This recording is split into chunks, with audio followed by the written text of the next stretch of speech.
Well, if you're a longtime Channel 3 news viewer, and we hope you are, you might recognize tonight's super senior. Joe Carroll shows us how he went from soldier to anti-nuclear activist. I'm keeping you from your hiking today. No, that's all right. Jim Geier is a man in motion. Nice and warm in here. Yeah. He's the founder and owner of Vermont Folk Rocker,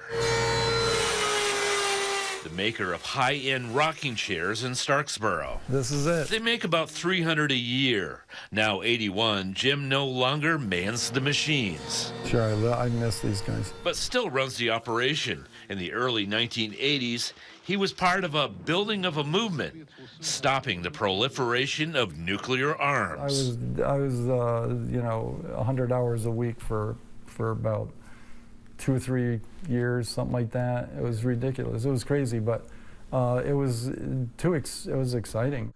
Oh yeah, there's the buses. In New York City in the summer of '82, Jim, along with hundreds of Vermonters, marched for nuclear disarmament. It's exciting to see. It's incredible. At the time, the U.S. and the Soviet Union had thousands of nuclear warheads aimed at each other. There it is. There's the nuclear book that we made. Channel 3 filmed the event. The million people were all in the parade. Yeah.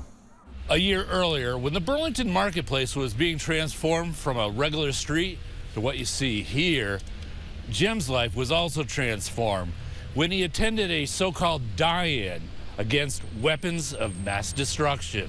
As I laid down, I felt like I was going into a cocoon, and it changed my life. I mean, I had not been involved in anything like this ever in my life, anything political. A far cry from a decade earlier. This is rich. That was it.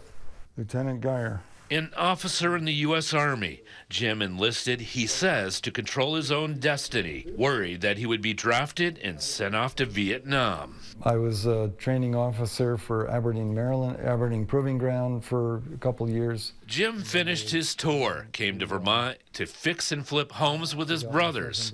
It wasn't until he was in his late 30s that he got involved with the nuclear disarmament movement. That's World War II, all the firepower of World War II. And so every dot here and throughout this chart is another World War II equivalent. You know, I went from, reluctant to do that kind of stuff to not being reluctant at all. That's quite a change then. Yeah, that's a change. That's a sea change. The world was ready to know this or something. And so was Vermont. Back in the shop, a dusty sign says it all.